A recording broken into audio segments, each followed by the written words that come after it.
Good afternoon. Welcome to the Senior Hour, which is sponsored by Providence Holy Cross Medical Center and Comfort Keepers in Home Care. I'm Barbara Cochran with my co-host, Dr. Thomas Polucki. on your hometown station, 98.1 FM, AM 1220 KHTS. This is a show for, about, and by seniors, giving information to enhance one's quality of life. And our first guest this morning is co-owner Carl Goldman.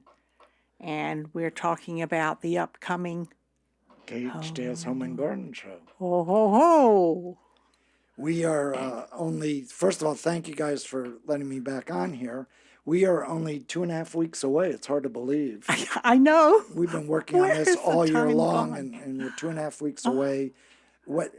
Barbara, it's become the biggest annual event in Santa Clarita now. Yes. With over 22,000 attendees and 450 vendors, and I know Dr. Polucki, you've been a vendor there in the past, so you've I've been to several locations for the Home and Garden Show. So it's found a home in Central Park, right? So unless things dramatically change with the relationship with Central Park, it's going to be at Central Park. That's pretty much the only place that's big enough to have this thing now. Exactly. That's what happened. It is. We started in a shopping center off the old road for the first year. This is now the 13th year. And we moved over to the Hyatt for a number of years. But the Hyatt can only fit 130. It's not big enough. Yeah, it can only, we used everything, the lobby, the ballrooms, outside parking lot, and we could squeeze in 130 vendors. Right. So once we outgrew that, the city invited us to try it at Central Park, and we ended up over there with a wonderful experience, and have grown to now 450 vendors. Nice. Yeah, It's an enormous place. It's almost impossible to go through the whole place in the one day. Absolutely impossible. Right. And highly recommend bring a change of clothes or at least layers, because by the time you're done, you experience all four seasons in do. that one day. Yeah, you get there in the morning and there's frost. It's cold and it's uncomfortably cold, but by the end of the day, you're like cooked. Phew, let me So get it's home. everything. It's And getting typical the Santa heck- Clarita. No different today. Today it was in the high 30s today, and it'll probably get into the mid to high 80s Yeah, later on because today. it's warm out there now. Yep. And you don't have your earmuffs on today. No, so- I So- don't have my gloves either. So you've been in charge of this for the past 13 years, but it was going on even before you took over the reins, yeah? No, there was a company out of the San Fernando Valley that had done a show over at the Saugus swap meet Right. for a number of years, and then they got really stupid about it. It was back in the days, if you remember back in the days when Santa Clarita no longer allowed salt water purifiers in there. So everybody in the world was coming to Santa Clarita to sell their unsalted water purifier. Right. So the Home and Garden Show decided that they would have like 50 vendors that were all selling filters, which doesn't work because. So anyway, they ended up closing shop, and we followed and opened up right on their heels. And it was very nice when you took over, because I was doing it back then, and you want to talk about uncomfortable. It was very hot, extremely hot. It's in a parking lot on asphalt, and it's And like that makes it 100 even degrees, worse. 100 degrees The easy, asphalt. Oh. and you're trying to talk to people while you're wiping the sweat off your brow. It was ridiculous, and then you guys have done a great job with it. And we used to go to that one too. I remember feeling just the sweat dripping off because we would broadcast from there and do it as a booth. So yes, but the show itself has really expanded, and it's more than just a home and garden show. We have the Emergency Expo going. We've got plenty of food trucks for you, Barbara. Oh, yes. Plenty to choose from there. We have a big kids area, so it's really a family event. The kids area, we do pig races, pony rides, petting zoo, we added a few years ago a butterfly tent. That's so cool because you could walk in, and this one's sponsored by the Gilchrist Farms puts everything together, but the Santa Clarita Water Agency sponsors this, so it's free of charge. You can go in, get a feeding stick, and you're inside a tent filled with butterflies and just watch Oh, the it's butterfly come down. wonderful. Absolutely wonderful. And some of the most beautiful butterflies. I mean, they're absolutely beautiful. And flying around, flipping around all over the place. It's incredible. It really is. And we have a number of things for seniors as well that can come there, aside from a variety of the medical professions that are displaying there. All the hospitals are part of it in the Emergency Expo. But we've got lots of gardening tips for there. We've got landscapers there, all kinds of demonstrations. And then the fun thing is to watch on Saturday during the Emergency Expo. Oh, also the Corvette Club. I can't forget them. Oh, no, don't forget that. But- They would but- be very upset. But something called the Jaws of Life. You know what that is? Yeah, Barb knows. Barb knows 'Cause about the Barb, jaws you've of life. experienced it, right? We talked about this before. Yeah. You want to share? The jaws of life. Now, wait a minute. What am I sharing? It's that thing that cut your car apart to pull you out of it when it got smashed up. Oh, that's right. Good so heavens. the fire department every year does a demonstration, and so we take a car and show, and usually they'll put rookies in there to test, and so they get to do it, but they do a demonstration on how to extract somebody from a car if they're in an accident, and they'll start by cutting open the door and tearing that off. Well, that's and what then- they did when we had that accident. Right. And Yeah, then they were there. Then, in order to complete the exercise, they demolish the car. They cut the roof off. They cut the hood off. They cut Yeah, everything. I never off. saw that car again. Thank goodness. It wasn't a very pleasant experience. And the man who ran the red light was 80 years old. He was driving a small pickup truck. Two things I learned Ran from the red light. Two things I learned from the Jaws of Life demonstrations over the years. One year we had an old Mercedes from the '60s as the car they were going to demolish, and it was a hot day in Santa Clarita, and the firefighters are inside wearing their 5 layers, and they go up to it, and because the door was made out of steel, they couldn't extract it that quickly. It took 30 minutes Yeah. for them to cut through the door, of teams sweating through that. So we never used that again. But there's a lesson there for people to know that if you have an old car, Yeah, they don't make them like they used to, Oh, for no. sure. Especially an old German car. Back in the day, the dream car was the SL. You know, the convertible, the classic in all the movies through the 70s and 80s. The SL stands for super light, essentially. There's nothing light about that thing. You could make 5 cars out of the metal in one of those old cars now. the other thing I learned is that with the electric cars and the hybrids, it's very dangerous for the firefighters coming with the Jaws of Life because they have to turn off the electricity first, or they could end up getting electrocuted and shocked. Yeah. And the manufacturers, who would have believed it, but the manufacturers have not made a single system. Right. And so what happens is even the same car from a different year or a different model has a different configuration for the turnoff. So if you're driving down the freeway and you see an accident and a bunch of firefighters are going on their phones and not attending to the car, it's not because they're taking a phone call, it's Yeah. because they're looking on an app to find the year and model of the car that then shows the configuration so they can shut off the electricity before they open the door. So we can start campaigning to have some kind of system where every car has the same shut off, and that would save a lot of time. a lot Yeah, of save aggravation. lives.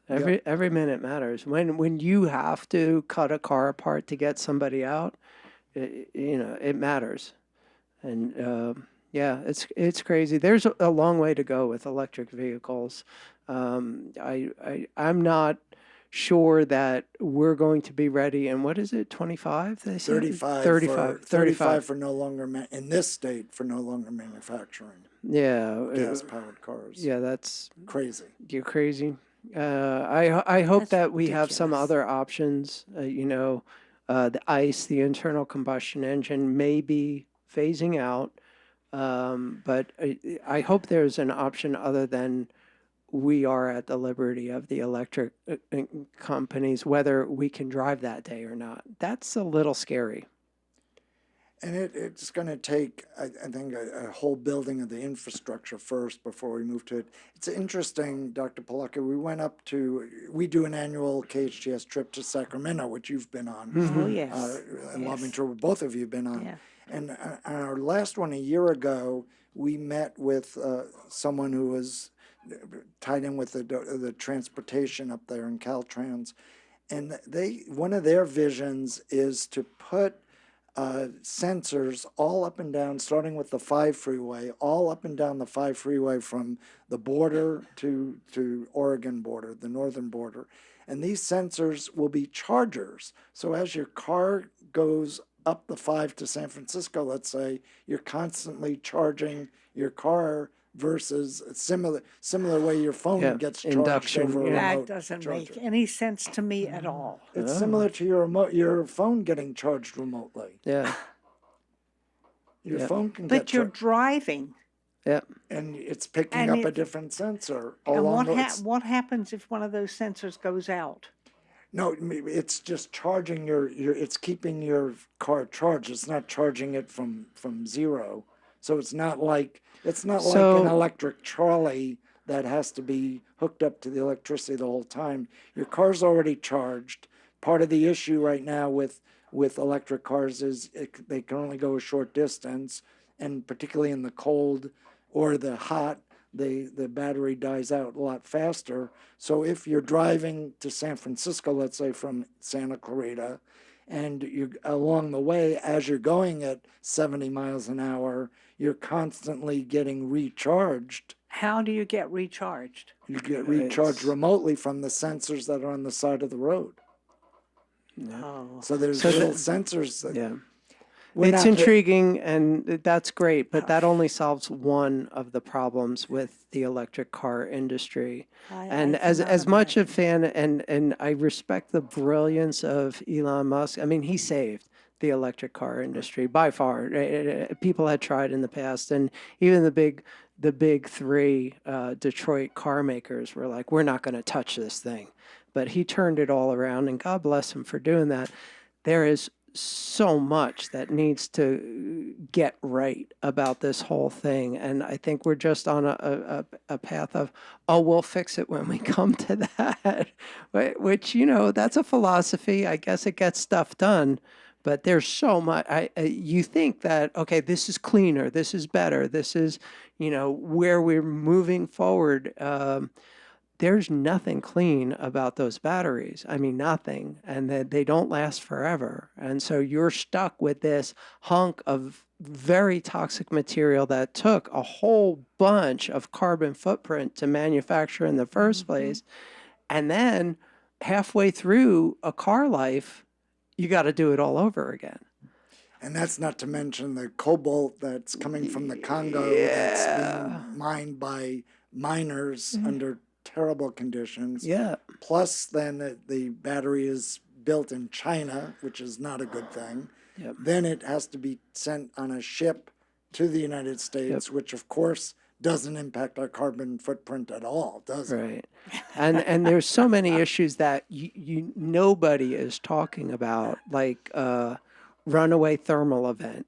I don't know if you've seen what this is, but you don't want to be. I will not park next to an electric. I won't own one unless there's no option, but I will not even park next to an electric car because I know people in the industry, and they told me that, and I was like, what are you talking about? And then they showed me films of runaway thermal events. Those things are like the surface of the sun. When that battery ignites, it will melt anything within a certain radius. Wow.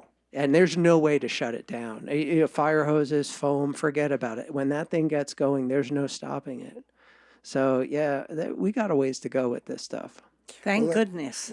Let's switch back to more And on fun that stuff. note, And that's the Home and Garden Show. Yes. The admission is going to be free. It's at Central Park. It's April 27th from 10 to 5, which is Saturday, and then Sunday 10 to 4. Again, mission free at Central Park, and over 22,000 people there, 450 vendors, plenty of stuff to do, and Barbara, of course, plenty of food to eat. Even you can even take some home. yeah. We have a couple minutes left before the break, so we had an interesting conversation before the start of the show. Since you were in here since 1964, is that correct? No, I moved here in 68. 68. 68. But in 68, there were no traffic lights. No. There was No restaurants. We can only think of 2 restaurants: so the Saugus Cafe and the Halfway House. That's Were right. there any? No, That's nothing right. else. On either side of the valley. And no freeway. So No the 5 freeway freeway. wasn't there. The 14 No. wasn't there. My boys and I used to get on our motorcycles and ride up to the hill where the freeway is now. And they kept saying, "Come on, Mom, you can make it. You can make it." And I finally got up to the top and I got, hooray, hooray. But And then that I was think the before only it was grocery store was right next door to our studios here. This was New Old Hardware at the time, That's and right right. next door, which later became a Spanish grocery store. Yeah, I don't know what the Let's first. Treceros. That's Yeah, right. That's right. That's pretty recent. I mean, since you acquired this building, I remember that. Treceros Yeah, was Treceros. still yeah. around. Then they opened over at the bottom, over next to Green Thumb on the old San Fernando Road, and then since closed down and never opened up there. But this was the only grocery store, right? That's right. Yes, it And there was only one high school. It was Hart High Hart School. High School. That's correct. Was here. And College of the Canyons wasn't even thought about then. Wow. Nothing but greenery all around. It was beautiful, absolutely beautiful. And now there are nothing but houses and stores and streets that are mad and stoplights and stop signs. So I know there wasn't the 14 yet, but was there even the 5 yet? No. There was. So No, there was just the old it's road. the old road. Yeah. Right. The old Highway 99. Yes. Yeah. Crazy. And nothing going across town. You'd have to Right. take Soledad, and that would be it. That's right. No Cross Valley connector, Nope. and no Santa Clarita. It was really just 4 communities and Castaic. It But there was. was Newhall and Saugus, Saugus, Canyon Canyon Country, Country. and then later Valencia. Yeah. But Valencia was just getting started at that Yes, time. it was. Oh, it was barely getting started. I think it was a dream to begin with that, oh, we can put all kinds of houses over here and look at it now. So was the hospital here yet? No, No. When did the hospital come in? I want to I say don't the know. late 70s. but yeah, Okay. yeah. It was the Huh. late 70s. It Okay. had to be. What people Because do? Russ and I were They involved had to go in down to the getting it valley? over. They had to go down to the valley for just about anything that cost more than $4.99. That's true. That's true. We're packing up the car. We're And- going over the and mountain. We had nothing up here for seniors, you know. And Russ was a school principal in the Saugus School District, and he was talking to a lot of his kids in school, and they would tell him that there was nothing there for their grandma and grandpa. And that's when Joanne Darcy and Antonovich and Russ and I, we got the senior center started over here. That when Kevin comes, you should really share the whole history of that with him. When Kevin comes, as a guest for I've the already senior- done that. Yeah. He knows all about that. Okay, he so does. real quick, the Home and Garden Show is coming up soon. What are the details? Okay, first of all, go to scvhomeshow.com for all the details. But again, free of charge, April 27th, 28th, from 10 to 5 on Saturday, 10 to 4 on Sunday, Central Park. Admission is free, plenty of food, plenty of things for the kids. And of course, if you're a homeowner or an avid landscaper, or if you just want, we have 150 crafters there. So if you just want to spend a little money, as I know, Jen, you do, you can certainly buy to your heart's content. Awesome. Yes. Thank you, Carl Goldman. It's always a pleasure to have you on the show. And we're looking forward to this year's Home and Garden Show. Yep. Thank you. You're listening to KHTS FM 98.1 AM 1220 hometownstation.com. Welcome back to the Senior Hour. I'm Barbara Cochran with my co-host Thomas Polucki on your hometown station 98.1 FM AM 1220 KHTS. And our guest now is the Bug Man. Hey. Cordon Ellis of Unipest. How's it going? Oh, it's going fine. What's the worst bug around now? Oh, what are we doing right now with bugs? Bees, actually. I have been Bees. digging just arms and knees deep into beehives. Look, I even had, see this finger, how it's swollen right there? I got stung by a bee Ooh. yesterday. Ooh. Yeah, see how that one's like twice the size of the other one? It Yes. through my glove. Can you believe that? Through your glove? Yeah, we wear double gloves because, Whoa. yeah, you'll have to cut open the drywall and then pull the drywall out, and the beehives are stuck to the drywall, okay? And it's pretty cool because you know where the beehive is. You show up and you feel with the back of your hands, and where it gets warm, you know the hive is because they generate heat, right? Sometimes you can use these cool heat sensors to figure out where they are too. It's pretty rad. But anyway, you cut a hole there after building a false room out of plastic, kind of like if you're doing Dexter. yeah, literally, yeah, if you're about to dispose of a body. And I was actually thinking, who's the guy that ate them? Dahmer, not Dexter. No, I'm just kidding. But anyway, you build this false wall out of plastic, and then you cut the hole in the wall. And if you're doing a live removal, you kind of use a little bit of smoke, and you just try and keep them quiet. You whisper softly to them, compliment them on their attire, and it calms them down a little bit. I can't imagine. But anyway, yeah, if it's like an Africanized hive and it's already like, I don't know, killed a dog or done something horrible, you might have to exterminate it. But either way, you open it up, and then the hive material, it's like stuck to the drywall. And yeah, it's pretty gnarly. It's pretty fun. But anyway, they swarm on you, right? And you're suited up, and you got 2 gloves on. You wear rubber gloves over the big thick leather gloves. Right. Because if you're touching honey, you don't want to ruin the leather gloves with the honey, right? But sometimes these things are crazy, and their little stingers are just so effective that if you wiggle your fingers incorrectly, a seam will show up in between where they sew in the leather glove, and they still get you through the plastic, through the seam. Oh, my It's gosh. hardcore. Yeah. You should come on the next one. We got an extra bee suit for you. Yeah, it's fun. It's a rush. When you I'm telling should you, go. it is a rush. Barbara, it is a rush. When you just you open that wall up, and all of a sudden they just you smell the attack pheromone, because they communicate through pheromones. And that's how they know to attack some kind of predator or something that's attacking the hive. And then so they come out and they try and bombard you, and you just got this thin little layer of mesh, like 4 inches from your nose away from just sure sudden death by stinging. And they're making that sound of like, how much you get afraid by one bee just going like I buzzing don't- by you? Oh, I know. I don't Imagine like the 'em. whole hive As just soon as I walk out of my front door down my step, I have 2 bushes, one on either side, and the bees are buzzing all around. All around. Do you ever watch the NBA? National Basketball Association? Yeah. When they come out and they're announcing the players, like, Right. no, Kobe Bryant, he's coming out and he's giving high fives to everybody on both sides, and like the cheerleaders are there cheering him on and everything. Right. You should do the same thing with those bushes.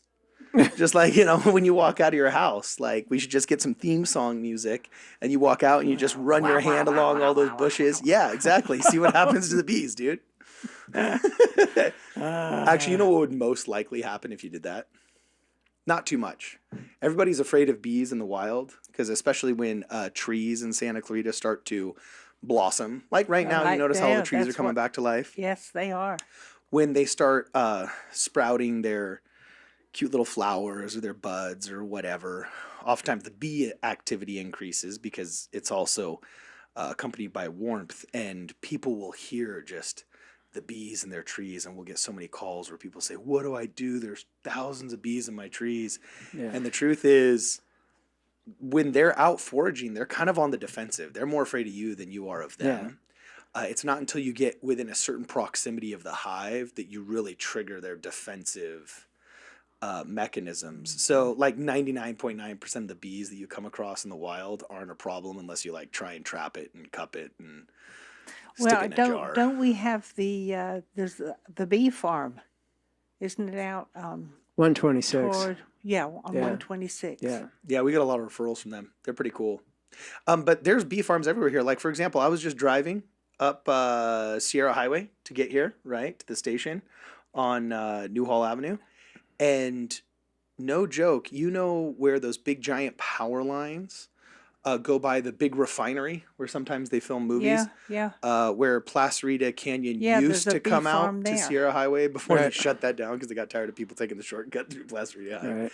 Right. There's probably 200 hives right there right now. There's like beekeepers will all along Sierra Highway, if you know what you're looking for, when you're driving along, depending on the season, they'll park hives there, and they just park them on these pallets, and it's really cool because the money in honey.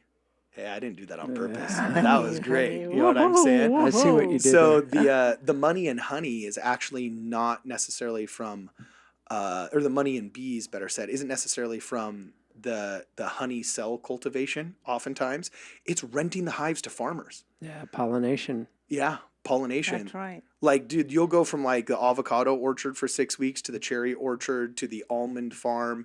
And there's a lot of insurance policies that won't cover farmers if they don't pollinate, because farmers will actually have like the 2024 crop of almonds insured in case there's like blight or something crazy like that. And oftentimes they can't get a policy unless they've rented hives for pollination because it increases yield so much.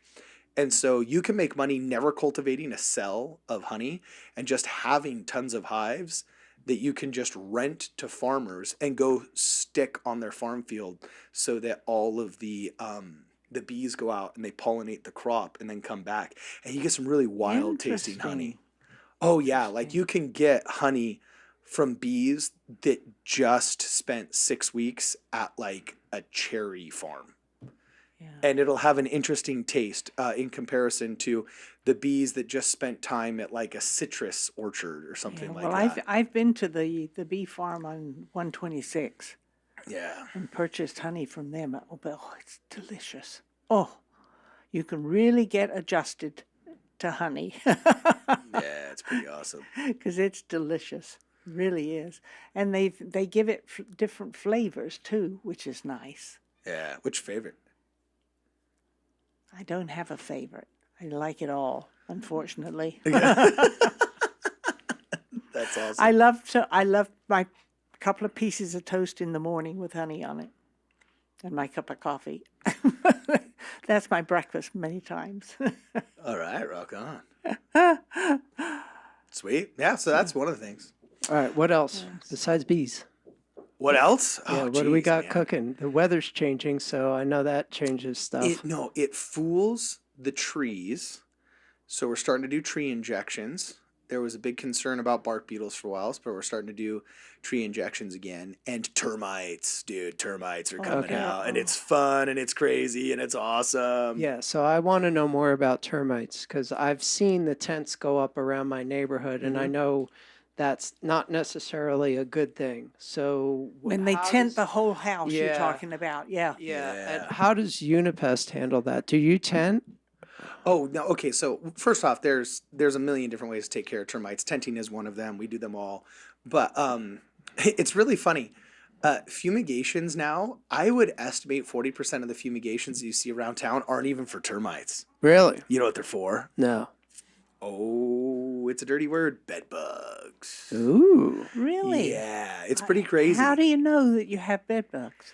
Well, it's kind of like this confidence trick. You go up to me and be like, "Oh, I see your tent there." And people are like, "Oh, yeah." You'd be like, "It's for bed bugs, isn't it?"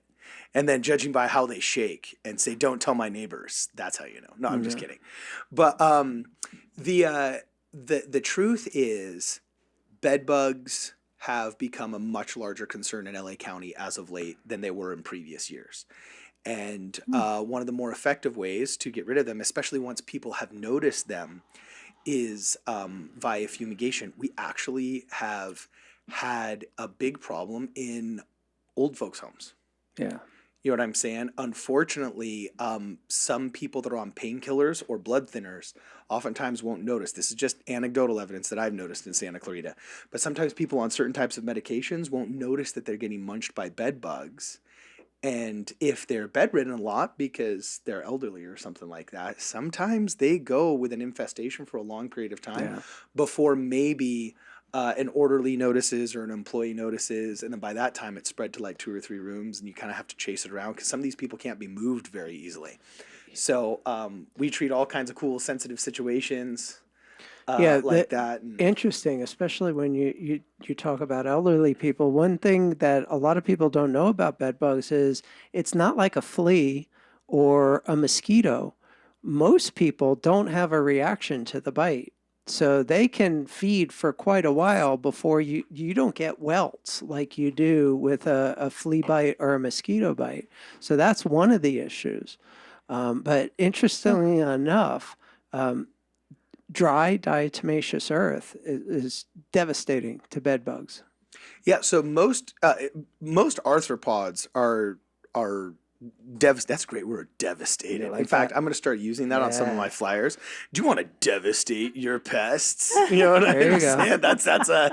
That's an awesome diet. I'm going to make my own brand of diatomaceous earth Devastating. called Devastate, right? Whenever you buy these products, like especially pesticides, these companies, they always give them these corny names. Right. Like one of them, for example, the active ingredient is I think it's lambda cyhalothrin, and so they'll call it seismic. Nice. You know what I'm saying? And then DuPont will come out with some other pesticide, and they name them like mega hit, take down, Right. like it's like Agent Orange.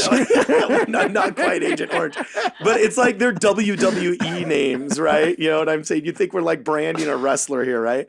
I want to create a diatomaceous earth Well, it is pesticide DE, and just call it, so- just be like devastation. Yeah. So nice. devastation by diatomaceous.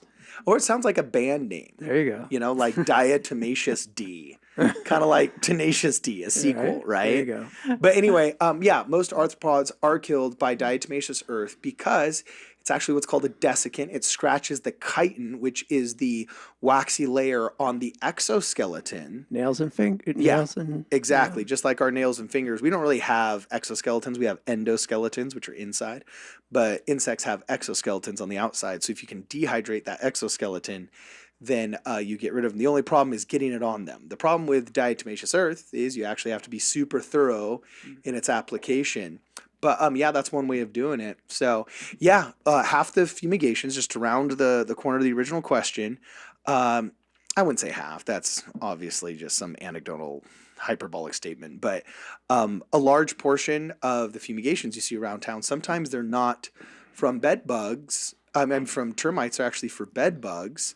And that's because sometimes the problem's widespread enough in enough rooms that it's actually less expensive to fumigate. Yeah. And it's a pretty effective way of doing it. And it used to be there was such a stigma with bed bugs because, like, frankly, only dirtbags had them. But now they're so common because we've outlawed so many of the different mechanisms that keep them at bay that now it's becoming a much more common thing. You used to kind of have to be a little bit negligent. Now you just need to have a heartbeat and they'll come after you. Yeah. Can you see them? Are they Big enough that you When can they're see super them? small, not so much. About the size of a pin. When they're adults, about half the size of a split pea. I'm going to bring some next week. It's super cool. Hey, Santa Clarita resident Mark Rober just did a super cool YouTube video on them, and they're pretty awesome. I'll bring some in a bag for you. Yeah, and he did do this and thank don't you. do that video, the video you're talking about. Yeah. Most of the store-bought stuff doesn't work at all. Like, it doesn't do anything. Welcome to California, bro. Well, now, when you get bitten by a bed bug, Yeah.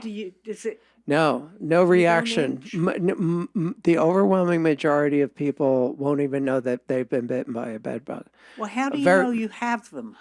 Can you Well, see you hear them? them coming. They whisper at you while you sleep. You know when you wake up in the middle of the night and you thought you heard somebody in the closet? That's the bed bugs talking to you, Barbara. We're coming for you, Barbara. We're Yeah. coming for you. It's No, how do you know? This when is you going to have 'em? sound gross, but it's mostly from stained sheets. Yeah, bloodstains. You're going to start bleeding all over the place. Some people do react, but generally they're fair-skinned people, you know? So, yeah, you having fun there?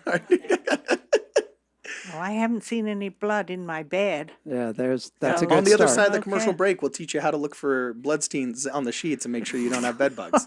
And how to check hotels when you go on all these really cool tours that you do with the senior hour. I think we need to take a break, don't we?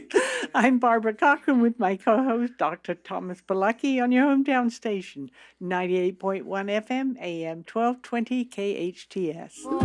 Welcome back to the Senior Hour. I'm Barbara Cochran with my co-host, Dr. Thomas Polucki, on your hometown station, 98.1 FM, AM 1220 KHTS. And we're speaking with Cordon Ellis of Unipest. And we've been talking about bed bugs. Yeah, that's right. They sound horrible. They are horrible. Well, You ever had them? Be honest. I have no idea. Okay. I don't think so. How would I know I had them? Oh. I'd have bites all over me. Well, you know, every person's different. Like you'd agree. Like nobody's the same in No any one fit- size fits all. Yeah, exactly. I have had very funny and interesting situations where, for example, I was doing some apartments of some servicemen, and all of a sudden, in the middle of the night, this really young, he played the violin really well, super fair-skinned serviceman, wakes up in the middle of the night screaming, saying, "I swear something just bit me. What the heck?" Flips the mattress over, covered in bed bugs. Calls us up immediately because we got a contract with them, right? And we have to go take care of it. And then they asked the previous serviceman, like, "Dude, are there bed bugs in your apartment?" Like, "Dude, no way. What are you talking about?" I slept in that bed for 6 months. Nothing, right? And it wasn't like the previous recipient of all the bites just didn't notice, in quotes, and it just didn't bother him. I've had people that have had massive infestations that just didn't realize them. One of them was a really elderly guy that was a volunteer, slept in this bed. He'd had a lung removed, so he was on some light painkillers and like blood thinners somehow or whatever, and so the bed bugs were just coming at night.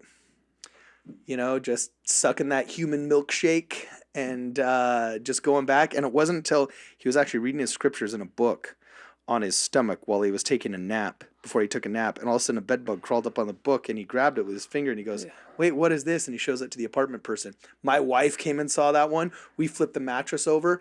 It was just like caked in blood stains and thousands of bed bugs, like this epic horror movie. And I literally told yes, everybody, I was like, sounds like "Oh." a horror movie. Good Yeah. glory. So anyway, Well, it I've just never depends. had them, obviously. Well, they don't like English women. It's kind of like it's like they're really I'm biased glad that way. I'm British. You know Racist what I'm bugs. saying? Yeah, seriously. They're big in the South. You know what I'm saying? They go after the Confederates and then some of the people in California. It's the rebellious nature of those states. You know what I'm saying? It's our punishment from God. So since you may or may not know that you have them, can you test, for lack of a better word? Can I have you can- Unipest come to my home if I think, I might have Yeah, them? but you don't need us. I mean, first off, yes, you can always call us if you want a professional opinion. But the truth is, inspecting for bed bugs is actually not very hard. They're very opportunistic and they're very lazy. So they like being as close to the person as they can get. So for example, if you go to a hotel room, people always ask me all the time, "How do you test a hotel room?" Right? Well, it's very simple. The stats are basically as follows. about 90% of the bed bugs in a bed are going to be on the box spring or the mattress, whatever doesn't wiggle. We find in Santa Clarita they're not on the mattresses a lot. They're usually on the box springs because the mattresses are getting wiggled. As you sleep, as you roll over, and as you change the sheets, they get wiggled. Whereas on the box springs, they don't. So in that little lip where the spider cloth is stapled to the box spring, they love hanging out there, especially along the tag line. And if you just check those areas and you don't see any bugs, then usually you're in good shape. But you can spot them. They're about, when they're babies, about as big as the ball in your ballpoint pen. When they're Really? adults, they're about the size of a split pea, and they're red, and you can tell if they drank your blood yesterday because you can see it through their clear abdomen. And when you squeeze them, they just they squirt a little bit of blood. It's kind of crazy. Oh, good gosh. Lovely. You want to come to the next Whoa, one? whoa, whoa, whoa. I'll have you record our next radio commercial, and then I'll take you to my next bed bug inspection. Holy cow. Yeah, you can squeeze them between your fingers, and then they pop. Oh. I'll stand and watch. Lovely. Carden, how do people get hold of you? 661-BUG-7575. That is 661-284-7575. Awesome. Carden, thank you. You've been listening to the Senior Hour at KHTS FM 98.1 AM 1220, hometownstation.com, brought to you by Comfort Keepers and Providence Holy Cross. Now go out and enhance your quality of life.